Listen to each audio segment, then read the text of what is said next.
magkakaisa sa hapag ng Panginoon, ang hapag ng katotohanan at ng ating kaligtasan dito sa Healing Mass sa Veritas. Magandang tanghali po sa inyong lahat, mga kapanalig. Ipinagdarasal ng Radio Veritas ang lahat na intensyon para sa araw na ito. Mga pasasalamat, kaarawan, personal na panalangin, mga kagalingan at kapayapaan ng mga kaluluwa. At sa mga intensyon po ng lahat na kasapi ng Veritas Kapanalig Community.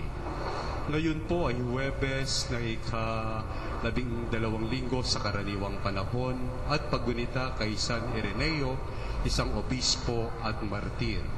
Ang ating pagdiriwang ay pangungunahan po ni Reverend Father Arlo Yap SVD at ang ating mga lektor na si Sister Tess Gallardo, Sister Mayat Romulo at Sister Franz Cruz. Magsidayo po ang lahat.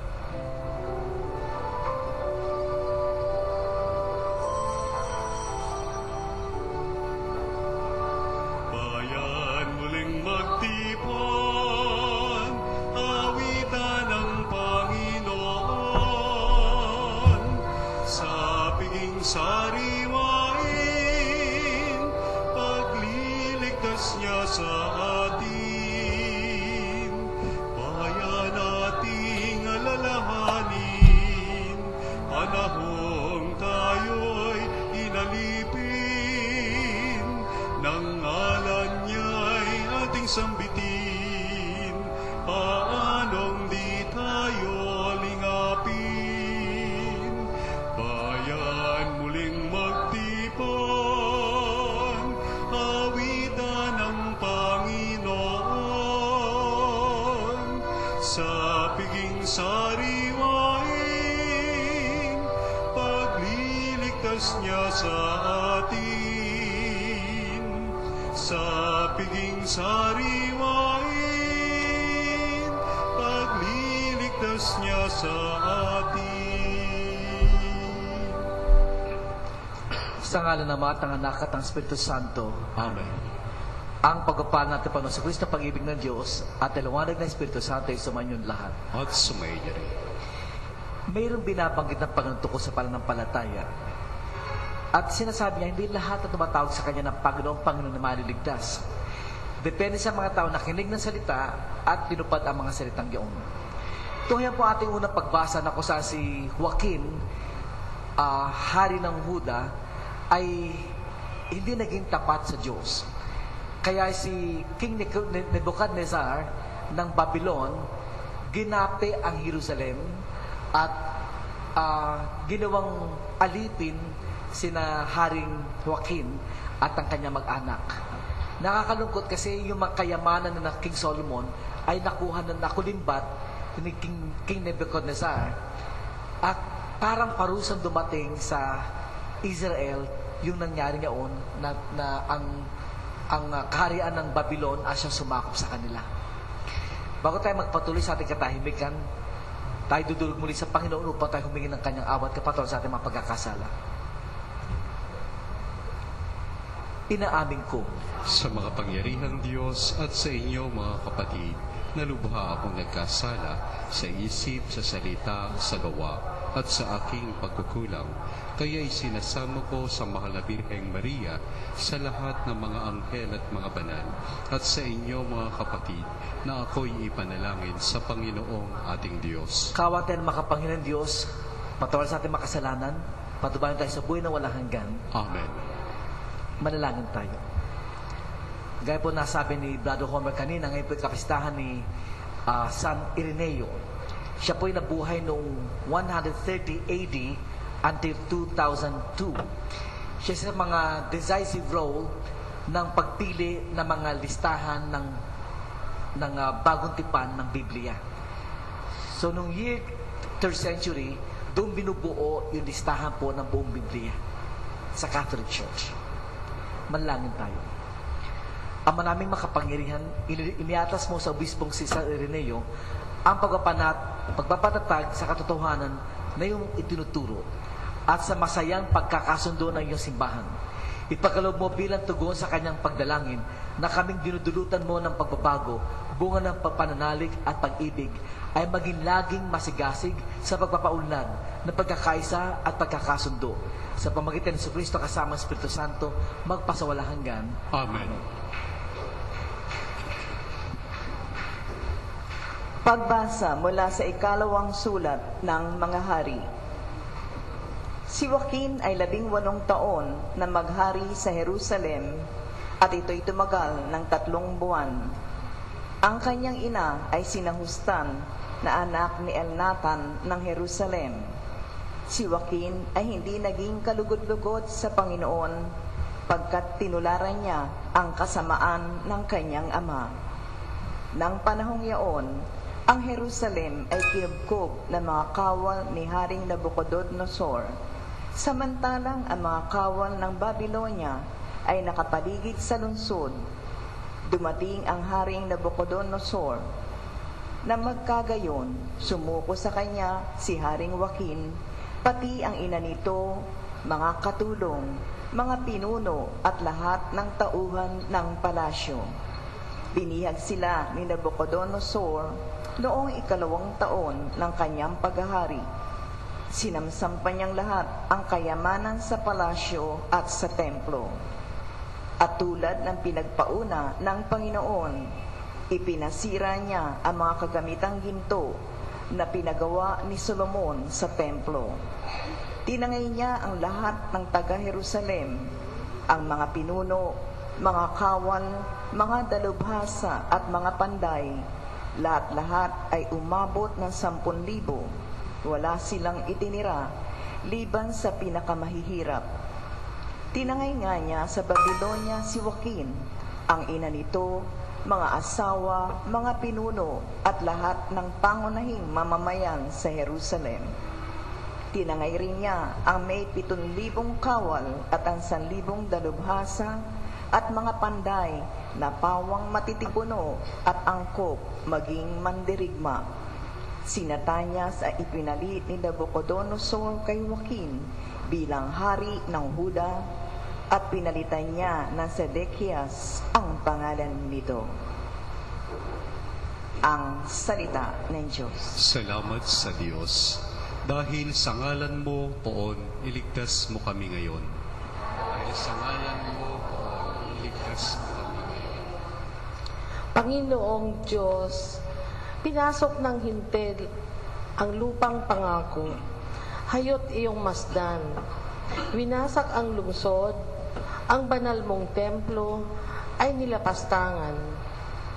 Ang mga katawan ng mga lingkod mo'y ginawang pagkain niyong mga ibon. Ang kanilang laman sa mga halimaw, ipinalamon. Dahil sa ngalan mo, Poon, iligtas mo kami ngayon. Dugo ng bayan mo'y ibinubo nila sa buong palibot nitong Jerusalem. Animo ay tubig, sa dami ng patay ay walang nalilibing. Ang kalapit bansang dooy nakasaksi, hindi mapigilan yaong pagtatawa. Sa lahat, sa palibot ay humahalakhak sa gayong nakita. Iyang galit sa amin o Poon, hanggang kailan ba kaya matatapos? Di natitigil ang pagkagalit mo, sa amin tutupok. Dahil sa ngalan mo, Poon, iligtas mo kami ngayon. Huwag mong parusahan kaming mga anak sa pagkakasala ng aming magulang. Ikaw ay mahabag sa mga lingkod mong pag-asa'y pumanaw. Dahil sa ngalan mo, Poon, iligtas mo kami ngayon. Mahabag ka sana, kami ay tulungan, Panginoong Diyos na tagapagligtas. Dahil sa ngalan mo, kaming nagkasalay patawaring ganap, at ang pagpupuri sa iyo ng madlay hindi maglilikat. Dahil sa ngalan mo, Poon, iligtas mo kami ngayon. Magsitayin na pong lahat. Hallelujah, Hallelujah,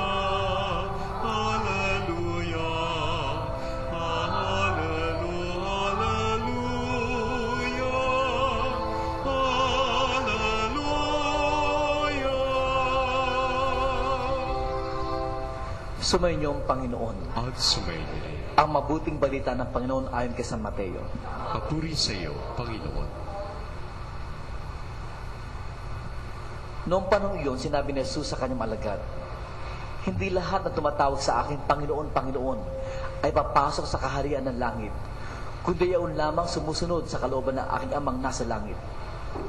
Pagdating ng huling araw, marami ang magsasabi sa akin, Panginoon, nangaral po kami at nagpalayas ng mga demonyo at gumawa ng mga kababalaghan sa inyong ngalan.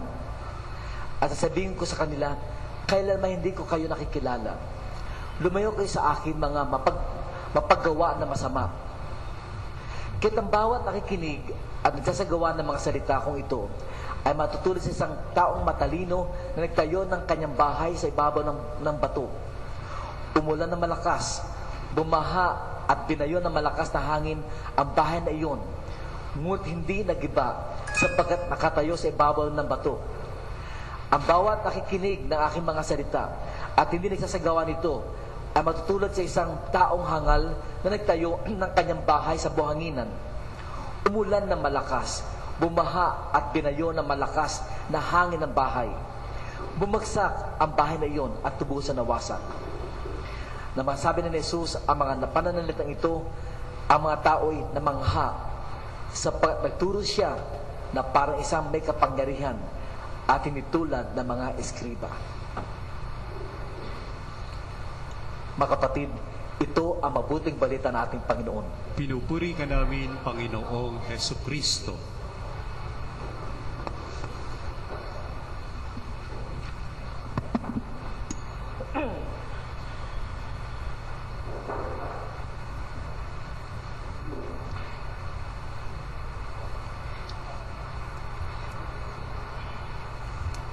Yung mga taga Abu Dhabi ay nakatuon ngayon sa Radyo Veritas. Magpagmisa natin, hindi lang pag-araw ng Huwebes, kundi iba pang araw. At si Brother Romel Pangilinan, dinadala niya yung kanyang yung link sa Radyo Veritas, pinapalabas niya sa Yas Island. Isang yung parang puntahan po ng mga Arabo doon sa Abu Dhabi. At inipon po ni Brother Romel yung mga kapanalig natin, mga kabayan. At doon pinapalabas yung ating video ng Misa sa Radyo Veritas. At pagkaraan po noon, pinag-usapan nila yung kanang reaksyon doon sa mga pagbasa at sa ating homilia. At ganun din po ginagawa, o meron po rin siya tayong kapanalig na pangalan Cynthia Gallardo, nasa Canada ngayon, sa Canada. At ngayon po ay alas 12 tanghali, alas 12 ng gabi doon, na nakatuon din sa Radyo Veritas. Magtataka kayo bakit ang ating Salmo Responsorio ay tungkol sa pangalan mo. Basahin po natin ang ating Salmo Responsorio. Dahil sa ngalan mo poon, ulitin natin, dahil sa ngalan mo poon, iligtas mo kami ngayon. So yung paghingi ng kaligtasan ay pinaghuhugutan yung pagtawag sa Panginoon. So hihingi tayo ng kaligtasan sa Diyos. At yung ating paghingi ng tulong sa Diyos, ang paghuhugutan natin ay yung pagtawag sa ngalan ng Panginoon. Yun ang paghuhugutan. In other words, doon magbumula yung ating paghingi ng tawad, paghingi ng tulong sa Diyos. Kung babalang kasi niyo po, dahil sa ngalan mo, Panginoon, parang, Lord, maawa ka. Alang-alang na rin sa pangalan mo. Kasi nakakaya pag hindi mo kami tindungan. Parang ganon. Halimbawa, lalapit kayo sa akin, Father Arlo, pwede bang tulungan mo yung anak ko kasi walang trabaho? Binanggit yung pangalan ko. Pag hindi ko siya tinulungan, baka mapahaya yung pangalan ko. Tama rin, di ba? Kaya babala kasi nyo, dahil sa ngalan mo, poon, iligtas mo kami ngayon. Dahil sa ngalan mo, Pero gano'n nga ba talaga ang nararamdaman ng Panginoon? Pag tinawag ng pangalan niya, tutulong siya. Anybody can just mention His name. Lord God, Panginoon, tulungan mo kami. Anybody can just do that. Anybody. Totoo nga ba talaga mahiya ang Panginoon kung di siya tutulong? Because anybody can ask the Lord for help. Anybody. Pero sa ating ebanghelyo, hindi lahat makakahingi. Tignan po ninyo, balang kasi natin ating ebanghelyo. Parang nakakonsensya in one sense. Tingnan niyo po. Hindi lahat na tumatawag sa akin, Panginoon, Panginoon, ay papasok sa kaharian ng langit. Kundi yaon lamang sumusunod sa kalooban na aking amang nasa langit. In other words, yung pagiging tulong natin sa Panginoon, ang pinanggagalingan, yung ngalan niya.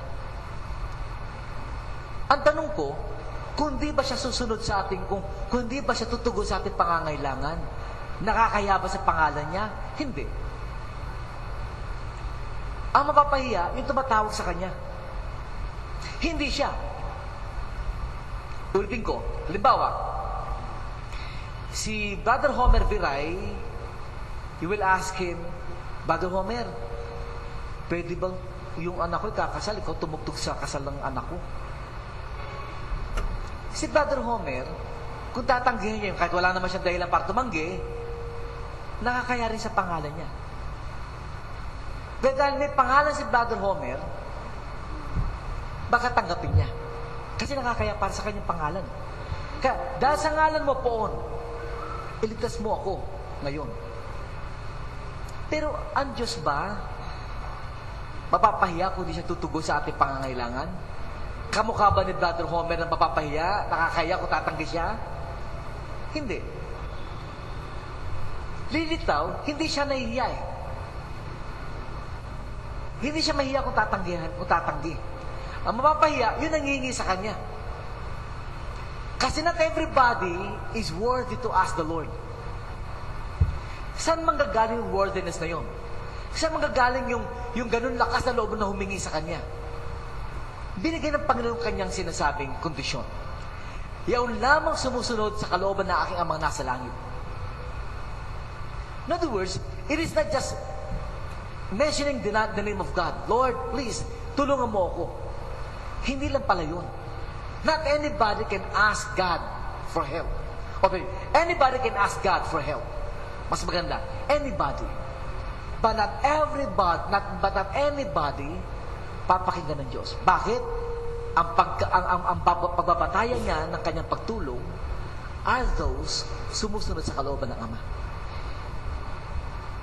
In other words, pag sinabing, dahil sa ngalan mo poon, dahil sa pagsunod ko sa utos, dahil sa pagsunod ko sa iyo, Panginoon, iligtas mo kami ngayon.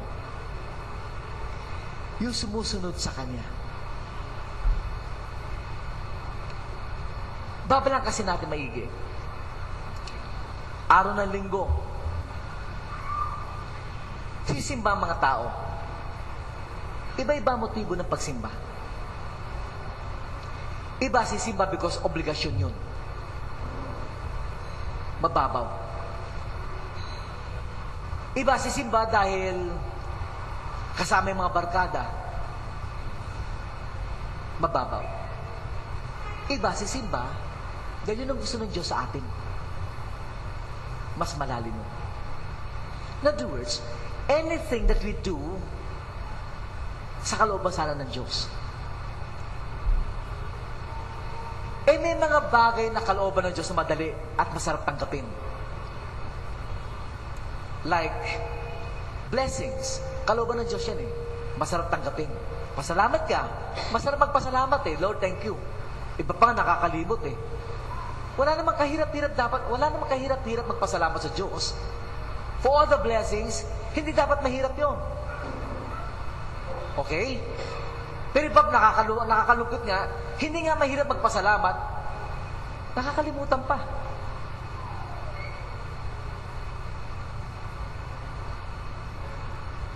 On the other hand, may kalooban ng Diyos na mahirap tanggapin. Hindi yung blessing. Madaling tanggapin yon. Yung pagsubok, mahirap tanggapin. Pag may sakit ka, pag anak mo, hindi mabuting anak, pag anak mo, dysfunctional, kapag asawa mo, may number 2, number 3, kulasisi, ang hirap tanggapin, mapagsubok na yan. Pero yung yung pagsunod sa kalooban ng Diyos, at a certain point, mahirap sabihin, thy will be done. And yet, that is the best way to follow the will of God. Yung mga bagay na mahirap tanggapin, and we say, thy will be done. Kaya pala, laging binabalakas dito. So, ang kondisyon niya, hindi lahat na tumatawag sa akin, Panginoon, Panginoon, ay papasok sa karin ng langit. Again, anybody can ask the Lord. But not anybody ay papakinggan niya o tutugunan niya. Only those who obey the will of God. Only those. At ano yung will of God na yan? Binalangkas niya. Kahit ang bawat nakikinig at nagsasagawa ng mga salita kong ito ay matutulad sa isang taong matalino na nagtayo ng kanyang bahay sa ibabaw ng bato. Umulan na malakas, bumaha, at binayo ng malakas na hangin ang bahay na iyon. Ngunit hindi nagiba sapagkat nakatayo ito sa ibabaw ng bato. In other words, yung lakas pala ng pananampalataya ay hindi lang sa pakikinig ng salita, kundi pagsasagawa ng salita. Doon lumalakas yung ating loob sa pananampalataya. Now, sabi ko sa inyo kanina, sa kalooban ng Diyos, dalawa yan. May mga kalooban ng Diyos na madali at masarap tanggapin, blessings, at may kalooban ng Diyos na mahirap tanggapin, trials, pagsubok, problema. Now, kung mahirap tanggapin ito, saan manggagaling yung lakas mo? Sa salita ng Diyos na sinasagawa natin. Kaya mas malakas yung pananampalataya, tanggapin yung mga bagay na mahirap tanggapin kung ang ating kalooban ang pinaguhugutan ay salita ng Diyos na narinig at isinasagawa. Doon ba lalalakas ang kalooban nating bawat isa tanggapin ang mga pagsubok sa buhay? In other words, ang pangalan mo ate? Bing. Bing. Ano apelido? Nora. Akala ko ngi. Ang pangalan niya, Bing. Akala ko apelido, ngi.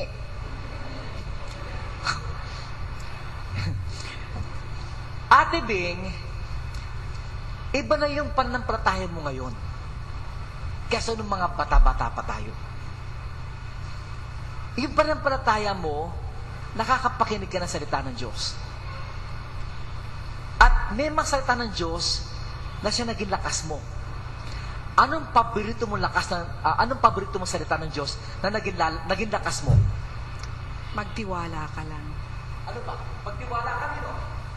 Sa Kanya. Sa lahat ng Kanyang mga sinasabi. Ano ba? Magmahal. Kahit mahirap mahalin. Doon magagaling yung lakas. Kamukha this coming Sunday, si Jairus, mamamatay ang anak niya, nag-aagaw buhay. He'll tell you all the daughter ni Jairus. This coming Sunday, yun ang gospel mamaya. Yun ang gospel this coming Sunday. Namatay yung bata eh. Sabi nga ng makatulong, huwag yun abalahin ng pang-angguro. Huwag yun ang babalahin. Kinonfront ngayon ni Jesus si Jairus.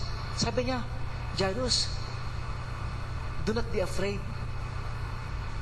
Have faith. At yun ang naging lakas niya. Sinunod niya yun. Hindi siya natakot. Kinapitan niya yung sinabi ng Panginoon sa kanya. Have faith. Kahit na paalam niyang patay na, sinabi sa kanya ng Panginoon, hindi patay anak mo.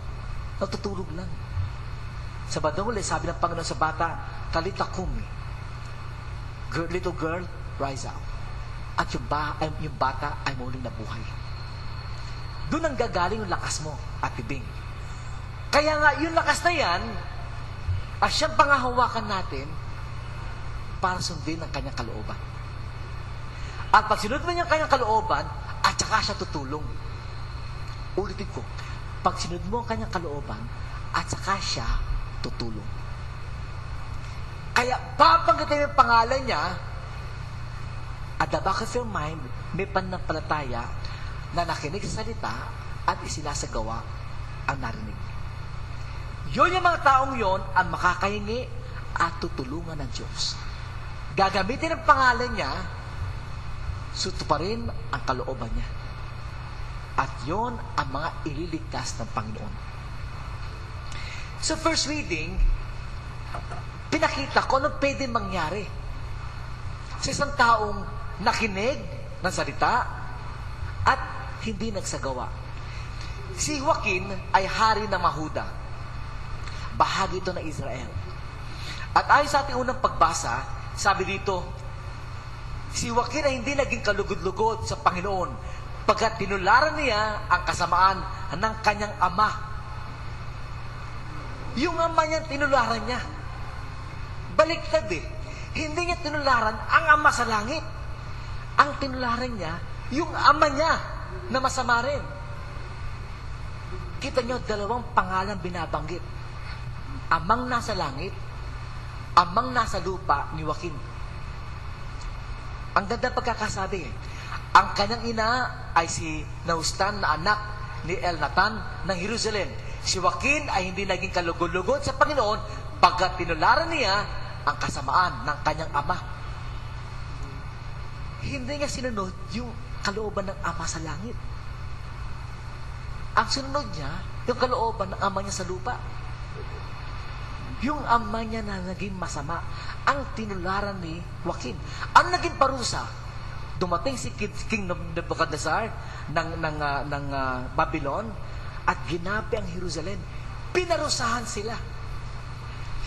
Nakakalungkot nga, pati ba naman dito sa yung ginawang alipin si Joaquin, ginawa siyang alipin, kapatid kanyang household, at magmula Jerusalem hanggang Babylon, alipin siya.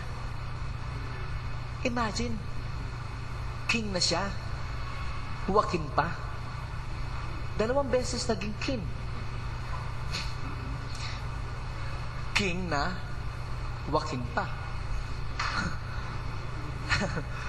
Kaya pala, hindi siya tinupad ng Diyos. Most likely, nagdasal din siya, Lord, tulungan mo kami. Eto na si King Nebuchadnezzar, ginagapi na kami. Most likely, nagdasal din siya.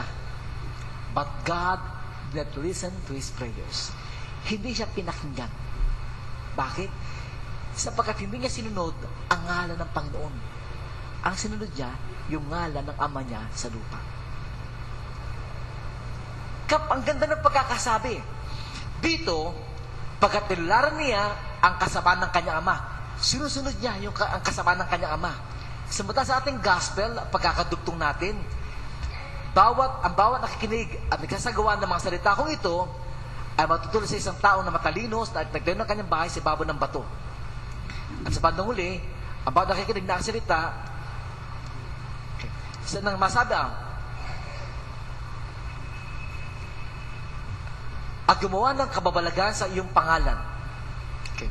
Kaya ang bawat nakikinig at nagsasagawa ng mga salita kong ito ay matutulad sa isang taong matalino na nagkayo ng kanyang bahay sa ibabaw ng bato. Umulan na malakas, bumaha at binayo na malakas na hangin ng bahay na iyon. Ngunit hindi nagiba sapagkat nakatayo ito sa ibabaw ng bato. Yung katatagan na yon, kapag sinusunod mo, yung ama sa langit.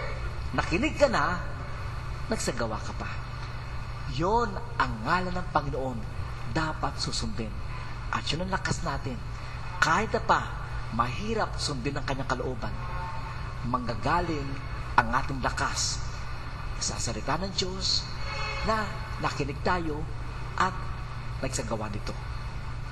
Makapanalig, makinig, at hindi lang makinig. Makapanalig, makinig, at isabuhay. Yung mga taong yon na makapanalig, na nakikinig at nagsasabuhay, ang pwede magsabing, dahil sa ngalan mo poon, iligtas mo kami ngayon. Sila ang papakinggan ng Diyos. Yung mga nakinig, at nagsasabuhay.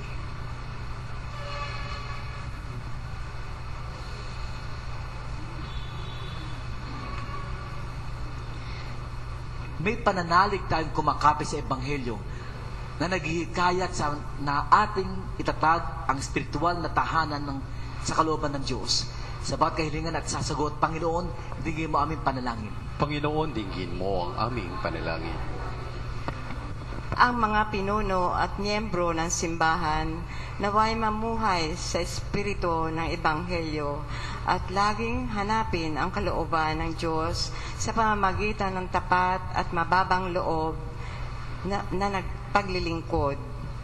Manalangin tayo sa Panginoon. Panginoon, dinggin mo ang aming panalangin. Ang mga mag-asawa naway matagpuan ang kaligayahan sa pamamagitan ng kanilang katapatan sa isa't isa at sa mabuting halimbawa na kanilang ipinakikita sa kanilang mga anak. Manalangin tayo sa Panginoon. Panginoon, dinggin mo ang aming panalangin. Ang mga kabataang lumalaki na magulo at makalilitong daigdig naway makatagpo ng kahulugan sa kanilang mga buhay at matulungan silang malampasan ang anumang kabiguan. Manalangin tayo sa Panginoon. Panginoon, dinggin mo ang aming panalangin. Ang mga may sakit na nagdurusa sa masamang pangangatawan, naway makaranas ng mapagmahal na kabutihan, mapagkalingang presensya at mapagpagaling na kapayapaan ni Kristo.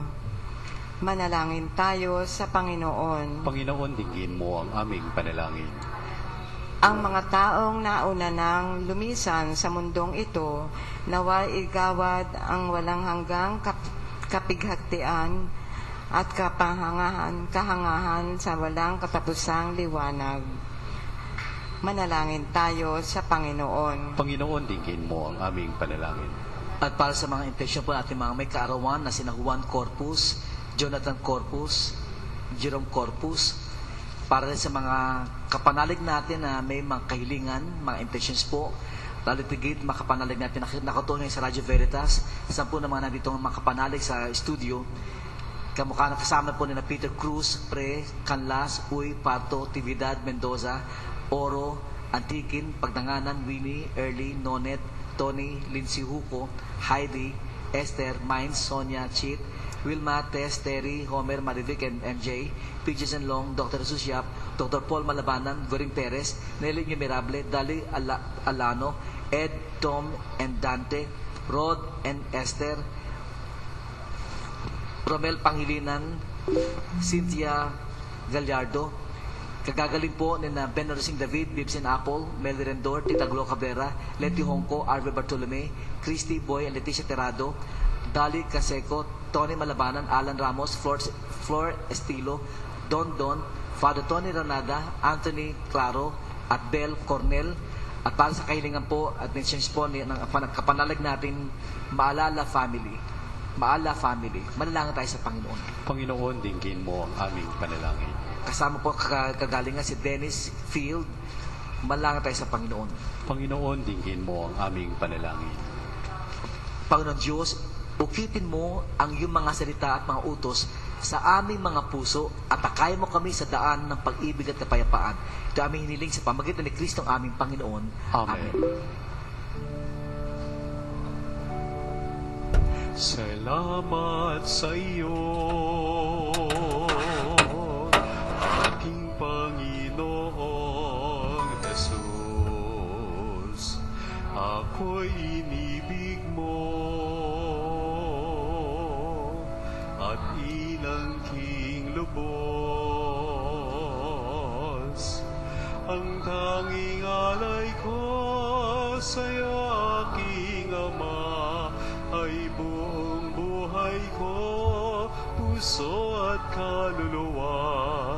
Hindi makaya ng makapagkaloob, mamahaling iyas ni gintong nilukog ang aking dalangin. O Diyos, ay tanggapin ang tanging alay ko naway tanggapin. Ito lamang, Ama, wala nang iba pa akong hinihiling. Malaki mga kapatid, upot ang paghahain natin kalugdan ng Diyos sa mga makapangyarihan. Tanggapin nawa ng Panginoon ito ang paghahain sa iyong mga kamay, sa kapurihan niya at karangalan sa ating kapakinabangan at sa buong sambayanan niyang banal. Ang maraming lumikha, tanggapin mo ang aming paghahain ng papuri sa iyong kabutihan sa amin. Sa dulot nawa nitong kadalisayan, kami naway makapag-alay na iyong kinalulugdan sa pamagitan ni Jesucristo kasama Espiritu Santo, magpasawala hanggan. Amen. Sumayin niyo ang Panginoon. At sumayin. Itaas sa Diyos ang inyong puso at diwa. Itinaas na namin sa Panginoon. Pasalamatan natin ang Panginoong ating Diyos. Marapat na siya ay pasalamatan. Ama makapangyarihan, tunay nga marapat ang aming pasalamatan ngayong aming kagalakan na si San Ireneo ay parangalan. Siya'y kapanalig naming may paninindigan na ikaw ay ipinahayag kahit siya'y mamamatay sapagkat minarapat mong kanyang matularan ang iyong anak na naghain ng sariling buhay. Tulad na naganap sa iyong anak, ang dugo ng mga martir ay dumanak, hindi dahil sa katatagang likas, kundi dahil sa iyong bigay na lakas. Kaya sa namang nagsisiabit na papuri sa iyo, nang walang humpay sa kalangitan, kami nagbubunyos iyong kadakilaan. Santo, Santo, Santong Panginoong Diyos na makapangyarihan, napupuno ang langit at lupa ng kalwalhatian mo, Hosana sa kaitaasan. Pinagpala ang naparirito sa ngalan ng Panginoon, Hosana sa kaitaasan. Pag tinaas ko po ang katawan dugo ni Kristo, sabihin niyo, Lord, thank you for your word, thy will be done. Ama namin banal, ikaw ang bukal ng tanang kabanalan. Kahit sa pamagitan na iyong Espiritu, gawing banal na makaloob na ito upang para sa amin maging katawan dugo na aming Panginoong Heso Kristo. Bago niya pinagtiis ang kusalom na maging handog, hinawakan niyang tinapay, pinasalamatan kaniya, pinaghati-hati na iyon, inabot sa kanya malagat at sinabi, tanggapin niyo lahat ito at kanin. Ito ang katawan na ihahandog para sa inyo.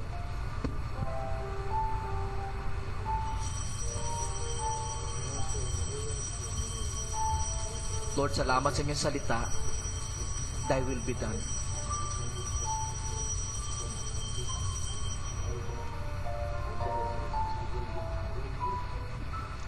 Ngayon din naman matapos ang hapunan, hinawakan niyang kalis. Muli kanyang pinasalamatan. Inabot niyang kalis sa kanyang malagat at sinabi, tanggapin niyo lahat ito at inumin.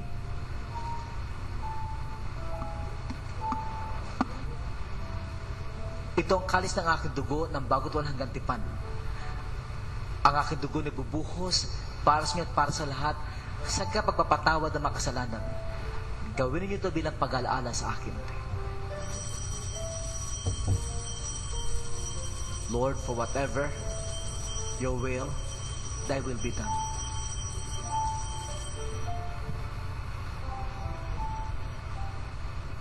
Ipagbunyi natin na may sarang pananampalataya. Si Kristo'y namatay, si Kristo'y nabuhay, si Kristo'y babalik sa wakas ng panahon. Ama, ginagawa namin pag-aalaala sa pagkamatay at muling pagkabuhay na iyong anak. Kaya tinaalin namin sa tinapay na nagbibigay buhay at ang kalis na kakalob ng kaligtasan. Kami nagpapasalamat dahil kami minarapat at tumayo sa harap mo para maglingkod sa iyo. Isinasama namin kami magsasalo-salo sa katawan dugo ni Kristo ay mabukod sa pagkakais sa pamagitan ng Espiritu Santo. Ama, lingapin mo ang simbahan na ganap sa buong daigdig. Puspusin mo may sa pag-ibig, kaya sa ni Pope Benedict, honesa ng mga obispo at tanang kaparian. Alahanin mo rin mga kapatid naming nahimlay na may pagkasiling muling mabubuhay. Gindin lahat ng mga pumanaw. Kawa mo sila at patuloy sa iyong kaliwanagan. Kawa mo pagkitapat kami lahat na makasalo sa iyong buhay na walang wakas. Kaya sa na mahal na Birheng Maria, Nana ng Diyos, kaya sa na mapustod ang lahat ng mga banal na namuhay dito sa daigdig ng kalugod-lugod sa iyo. May pagdiwang nawa namin ang pagpupuri sa kararangal mo sa pamamagitan ng iyong anak na aming Panginoong Heso Kristo. Sa pamamagitan ni Kristo, kasama niya at sa Kanya, ang lahat ng parangal at papuri sa iyo, Diyos sa mga makapangyarihan, kasama ang Espiritu Santo, magpasawalang hanggan. Amen. Ating yung dadasalin ang panalangin tunuro sa atin nating Panginoon. Ama namin, sumasalangit ka, sambahin ang ngalan mo. Mapasa amin ang kaharian mo, sundin ang loob mo dito sa lupa para nang sa langit. Bigyan mo kami ngayon ng aming kakanin sa araw-araw at patawarin mo kami sa aming mga sala para ng pagpapatawad namin sa nagkakasala sa amin at huwag mo kaming ipahintulot sa tukso at yadiam kami sa lahat ng masama.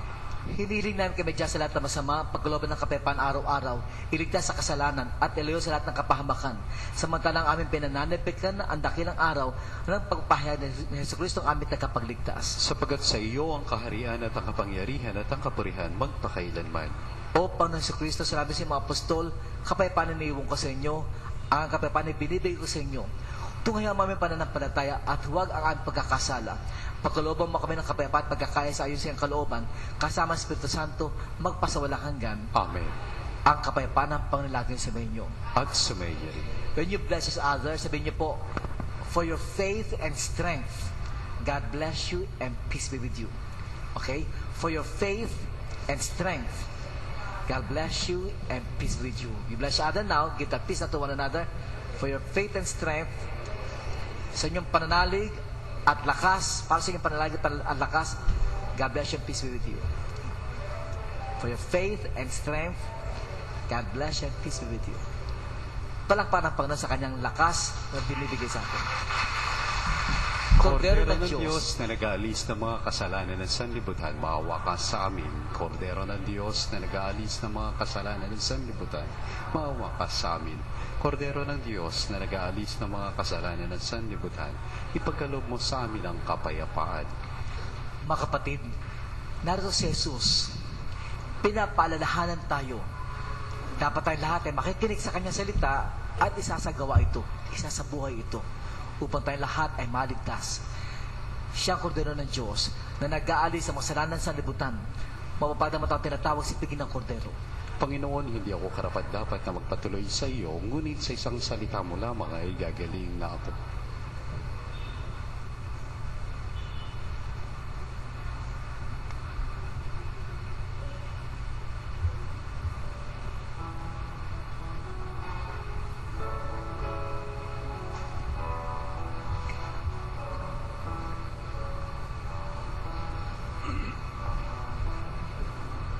Sino ang aking babalingan?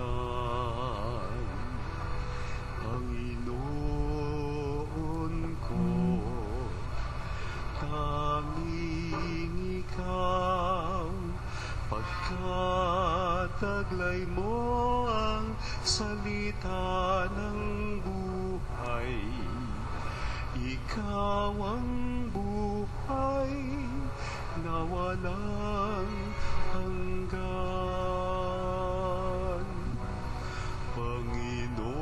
Panginoon, narito ako. Gawin mo sa akin ang maibigan mo. Handa akong tukuyin ang loob mo. Panginoon, narito ako.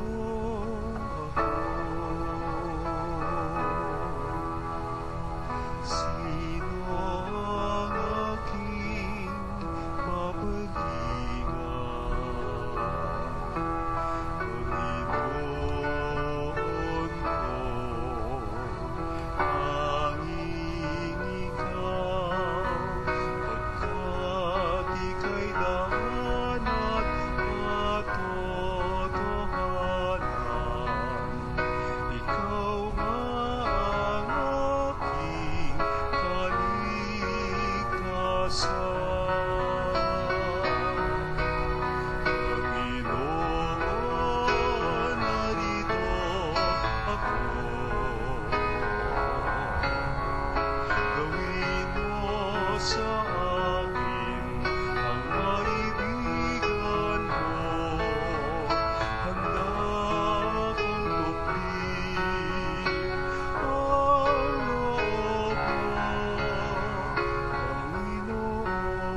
Magsitayo po para sa panalangin sa Birhen ng Katotohanan.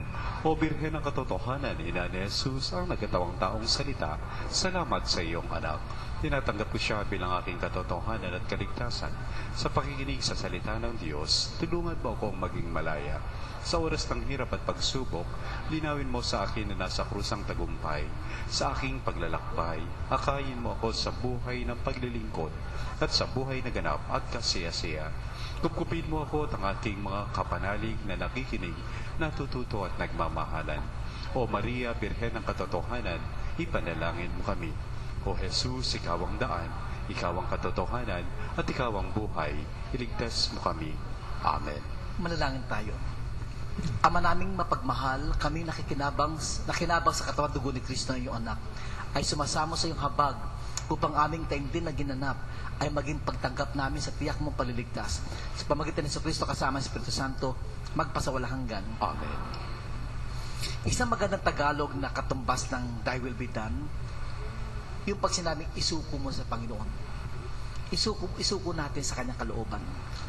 Isang mahirap tanggapin na katotohanan, yung tumatanda na tayo. Yung tumatanda na kumukulubot yung mukha, umihina na, maraming nararamdaman sakit-sakit sa kasakasuan, yun, mahirap tanggapin no? Dati natin, lakas ang bilis-bilis yung maglakad, ngayon, ugod-ugod na, gaganyan-ganyan na. Ang hirap tanggapin. Dati natin, amoy bata ka, amoy lupa na, malapit nilibig sa lupa, ang gano'n, ang hirap tanggapin. And we will ask the Lord, whatever Lord you will, sumusuko kami sa kalooban mo. Please come forward. Lord, lahat naman ng pagsubok ay tinatanggap namin. Dangat nga lang, tanggapin man namin, masama naman loob namin. Pero pag tinanggap namin lahat ng pagsubok ng Panginoon, makaramdaman namin, yung pagtanda namin, yung kamatayan namin, Panginoon, yung mga bagay na sa family namin hindi sumusunod sa amin, kahit na pa mahirap tanggapin, sana matanggap namin ng maayos, na mapayapa kami, Panginoon. Sana matanggap namin nang wala kami negative feelings about it. Pag nagkaganon, Lord, talagang sumuko kami sa kalooban mo. Pagka meron kaming kaunti pang negative feeling, maybe hindi pa namin nasusukang buong kalooban namin sa iyo. Kaya Lord, turuan mo kami maisuko ito na mapayapa kami, wala kami negative feelings about it. At kung sakasakali mang Panginoon na tulungan mo, na nakinig ka sa aming pagsusuko sa iyo, pakinggan mo rin Panginoon aming mga hinihingi sa iyong kagalingan. In all this we ask, in the might of Jesus, by the power of the Holy Spirit, one God forever and ever. Amen. Sumainyo ang Panginoon. At sumayo. Pagpalanawa ka ng mga Panginoon Diyos, Ama, Anak, at ang Espiritu Santo. Amen. Tapos na po ating pagdiriwang, humayo kayo mapayapa. Salamat sa Diyos! Maraming salamat po kay Reverend Father Arloy of SVD sa kanyang panguna sa pagdiriwang ng banal na misa at sa ating mga lektor na sina Sister Tess, Sister Franz at Sister Maya, at maraming salamat po. At sa inyo pong lahat na dumalo sa ating misa ngayon, maraming salamat din po. Muli po tayo magsama-sama bukas sa alas 12:15 hanggang 1:00 ng hapon para sa isa na namang pagdiriwang ng banal na misa. At manatili po kayong makinig dito sa Radio Veritas 846, ang Radio Totoo. Ako naman ang iyong kapanalig, Homer Viray, kasama po si Nico at si Ate Susan na bumabati ng magandang hapon. Sumainyo ang katotohanan. Pagpalain ka